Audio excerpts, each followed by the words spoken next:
Hi all, this is Simona Rich, and in this video I'm going to describe the caffeine effects which are harmful to the body, and I'm filming this video on my balcony in South India.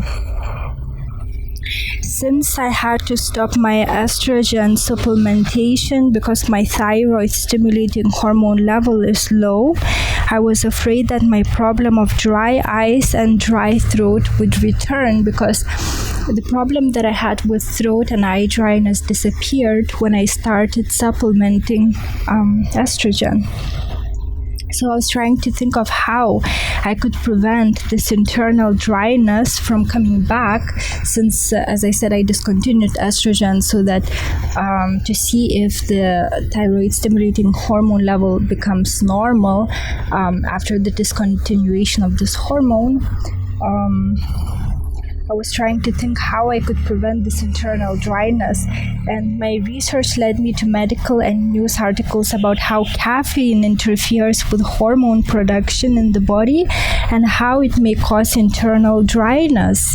Since a while ago I got again into the habit of drinking coffee, I had to quit it yet again when I started getting dry throat after no longer using estrogen. So basically I discontinued using estrogen, and again, of course, the dryness of throat returned. So when I discontinued coffee, and it's been now 2 weeks, the throat feels much better and the eyes are still moist, and that's unusual because if I don't use estrogen, my eyes get dry and my throat gets dry. But when I cut out coffee from my diet, I no longer get dryness of the eyes, and the throat is no longer as dry as it was when I was still using coffee and got off estrogen. I will stay off hormone supplementation, not only so that to see if my thyroid stimulating hormone level rises, but also to do a test to check my normal hormone levels. And I will also stay away from caffeine, as now I know how much it disrupts the way that our bodies work.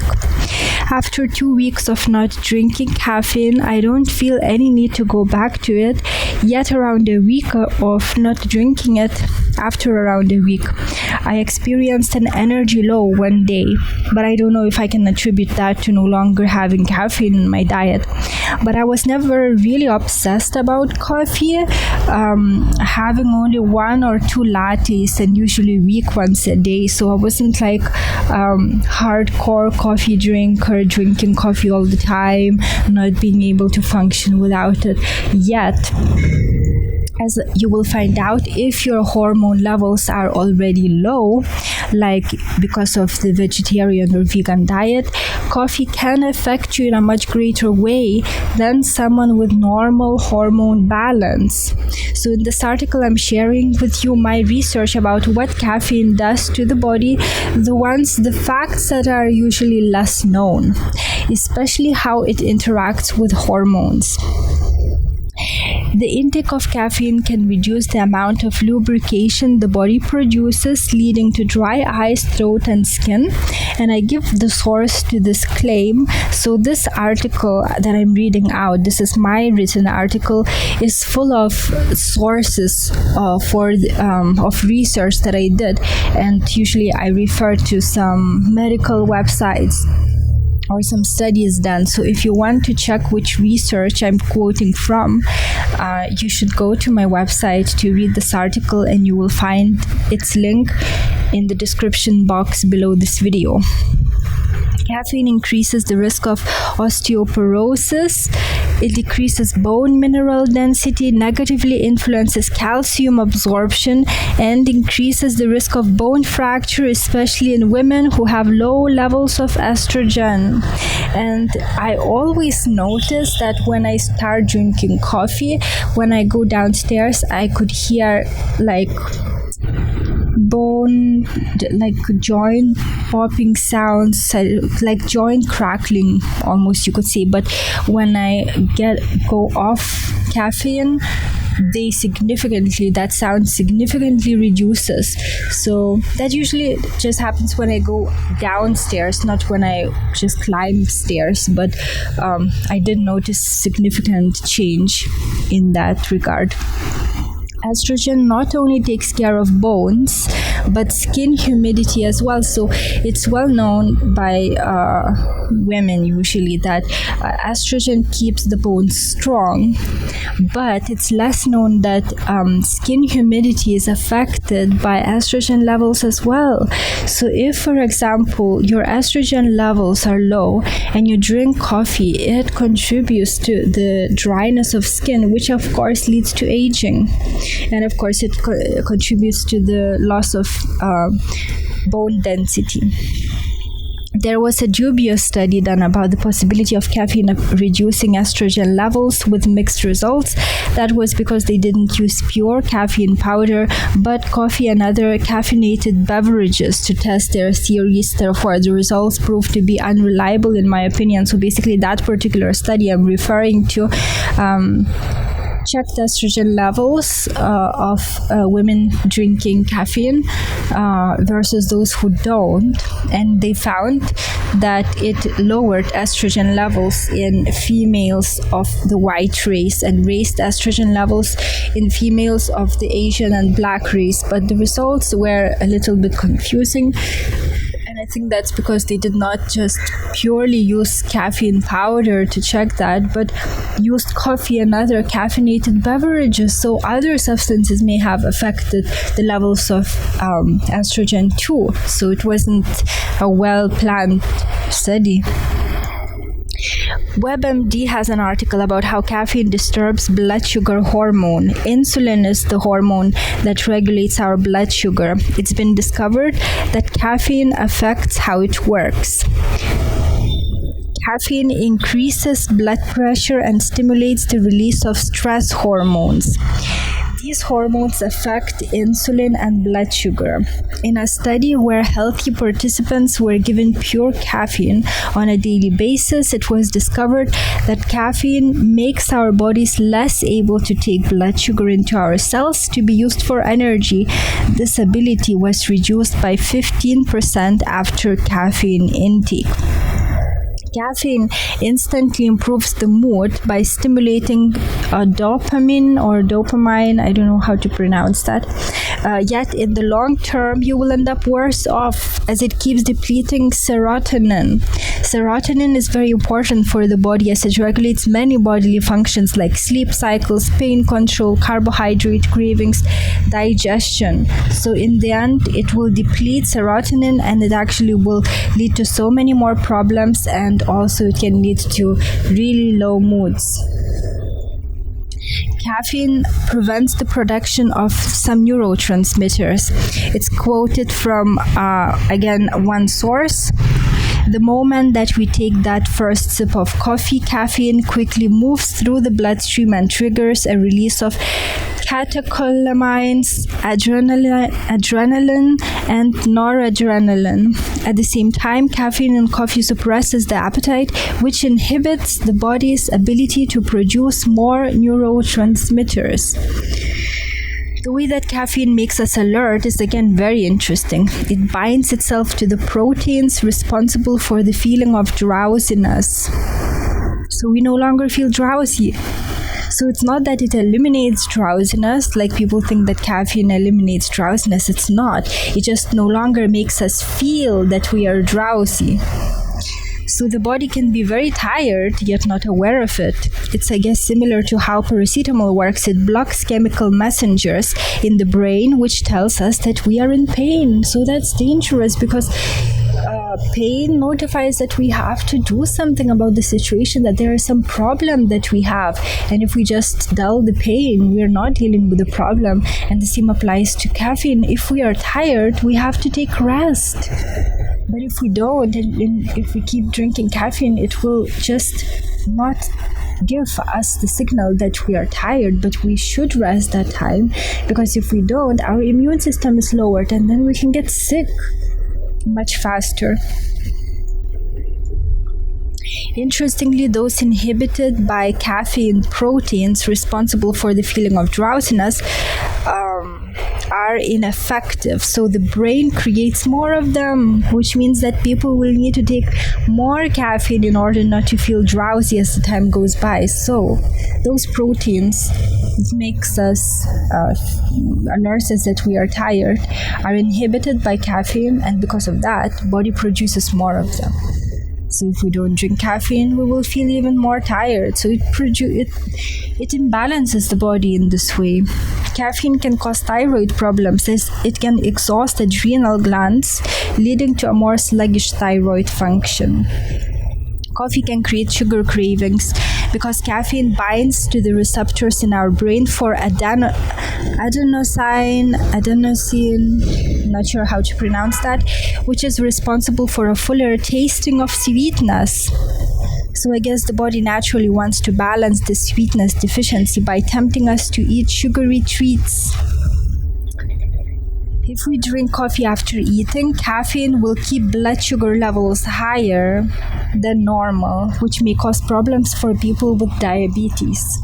Caffeine damages gut lining because of its acidity. Drinking 3 cups of coffee a day for any partner, man or woman, can lead to pregnancy loss. How few people know that? Apparently, the risk of pregnancy loss increased by 75%. You can read full study findings again. I'm linking it to my article, which was quite an interesting study. Caffeine has an effect on different kinds of hormones, including sex hormones. It increases the level of a protein called sex hormone binding globulin, which binds hormones such as testosterone and one form of estrogen in blood. High levels of SHBG, the sex hormone binding globulin, in blood can cause problems such as hyperthyroidism, which I was diagnosed with, hypogonadism, androgen insensitivity, which makes men start looking like females, hepatic cirrhosis, which is liver damage in men, and excessive facial growth in women. Excessive facial growth is associated with low estrogen levels in women, but I have not yet found any good study about the effect of caffeine on estrogen, which I'm sure it has. And if you know of any real study done about it, please let me know. As I said, I only came across a study that used coffee and caffeinated beverages rather than purely caffeine to test that. Caffeine increases cortisol production, which is a stress hormone released by the adrenal glands. This constant imbalance... Excuse me, I got a message. This constant imbalance can cause adrenal fatigue, and the increase in cortisol levels can lead to the degeneration of skin and the graying of hair, because when the body is stressed out, it degenerates, it ages quicker. Stressed people age faster. Women, it is told, metabolize caffeine slower than men, which is also the case with alcohol. When the liver struggles to break down caffeine, the person may feel shaky. I got it a few times when in the past, quite a few years ago, I would drink more coffee, and I would go to a cafe that had very strong coffee, and I would drink like maybe 2 times from them, latte, but it was strong latte. I actually would get like the feeling that my hands were shaking, and now I know that it's because my liver was not able to break it down. It can make you unable to get a good night's sleep, which is important for normal hormone production. Again, do not cut down on sleep. Sleep as much as you need, because it's good sleep will give you will result in good normal hormone production. Caffeine can deplete the body of important minerals and nutrients like the vitamin B, This vitamin is responsible for healthy hair growth and nails and skin, I think. This source, I'm linking to this, claims that caffeine is easily absorbed into the bloodstream through your throat. As soon as you drink it, it gets fully absorbed by your body in around 45 minutes. Caffeine that cannot be broken down by the liver remains in the bloodstream. Some of the caffeine, therefore, makes its way to the brain. Since the caffeine molecule is similar to that of a neurotransmitter, it can bind to adenosine receptors because it's so similar to the neurotransmitter. How interesting. The caffeine molecule is similar to a neurotransmitter, so it binds to the receptors for adenosine, blocking them from functioning in an effective way. This protein plays a role, the adenosine, I think it's adenosine. It plays a role mainly in the sleep-wake cycle, though as I've written, it's also responsible for our perception of sweetness. More like not perception, for our enhanced perception of sweetness. When it binds to enough receptors, it signals the body that it should sleep. So when adenosine binds to enough receptors, it signals the body that it should sleep. However, since adenosine is prevented from doing its job because the caffeine molecule is there, this masks the body's need for sleep. Furthermore, caffeine stimulates the pituitary gland to secrete hormones which cause the adrenal glands to produce more adrenaline. This gives the body a burst of energy and increases stress. Eventually, adrenals, often stimulated in this way, get exhausted. Caffeine messes up the hormone balance and prevents the body from functioning the way that it should in a normal way. It's a powerful medicine, but it should ideally not be used on a daily basis, but only if necessary, and now around 90% of the developed world uses caffeine, but it's like a medicine. For example, caffeine can be used to induce bowel movements or to reduce water retention. It's a drug and should be treated like one. Cannabis too may help to treat some problems such as epilepsy. But if used on a daily basis, it causes people to have short attention spans and a terrible short-term memory, not to mention the sad reality of total addiction to the herb, despite of some people claiming that it's impossible.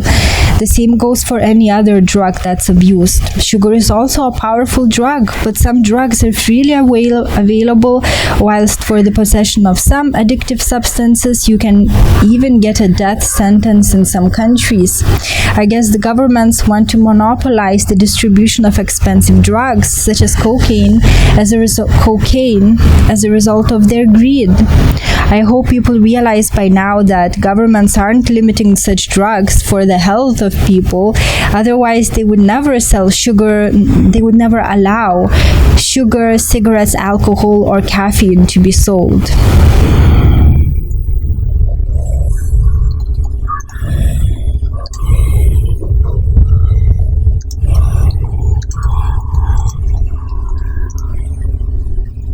So finally, since my research about my health condition is becoming more and more comprehensive, I'm coming to the conclusion that the reason I had the internal dryness problem was because as a result of my vegetarian diet, my estrogen levels decreased, leading to a greater sensitivity to the caffeine intake, which contributed to the internal body dryness.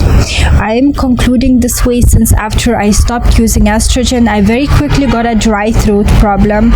Yet, when I discontinued the intake of caffeine while still being off estrogen, this problem almost disappeared by now, and the eyes still retain their humidity. I will try to stay away from caffeine from now on, therefore, and hopefully will remove sugar completely from my diet also, but that's very hard in India, so I will do it gradually. Sugar causes aging and I don't want that. I hope that this video has informed you about the dangers of caffeine, and maybe it will inspire you to reduce or stop your own caffeine intake too. And if you also quit caffeine intake, then please let me know the effects that this had on your body. Thank you for watching. Have a lovely day. Take care.